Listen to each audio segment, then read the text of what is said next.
Guys, আমি প্রেম। তো আমি খড়গপুরে আসছি অ্যাপ্রেন্টিসশিপ করতে। এই হচ্ছে তার মেন হেডকোয়ার্টার। তো পেছন সাইডটাতে অনেকগুলো শপ আছে, তো তোমরা দেখতেই পাচ্ছ। তো দেখো, অনেক বড় একটা জায়গা নিয়ে তৈরি হয়েছে। তারপর সেখান থেকে আমরা চলে গেলাম বিটিসিতে, যেখানে গিয়ে আমরা যে যার মতো সময় কাটালাম, বসেছিলাম। তারপর সেখানে থাকার পর কিছু বন্ধুদের সঙ্গে পরিচয় হলো, যারা বাইরে থেকে আসছে। এই হচ্ছে অমিত আর সুনীল, যারা অন্ধ্রপ্রদেশ থেকে আসছে। তো সেখানে থাকার পর কিছু সময় পর আমাদের ছুটি হয়ে তারপর একে একে বেরিয়ে গেলাম। তো সেখান থেকে যাওয়ার পথে বৃষ্টি হয়েছিল প্রচুর পরিমাণে।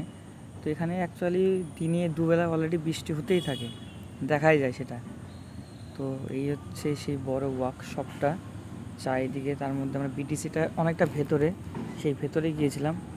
তো এইখানে দুটো অলরেডি ট্রেন দাঁড় করানো আছে। তো সেখান থেকে সেটা পার হওয়ার পরে ছুটির অ্যালার্ম বাজলো, তো আমরা একে একে বেরিয়ে গেলাম। তো সেখানে যাওয়ার পথে একটা বন্ধুর সঙ্গে পরিচয় হলো, তার নাম রাজু, এই দেখতে পাচ্ছ তাকে। তারপর সেখান থেকে বেরিয়ে চলে গেলাম।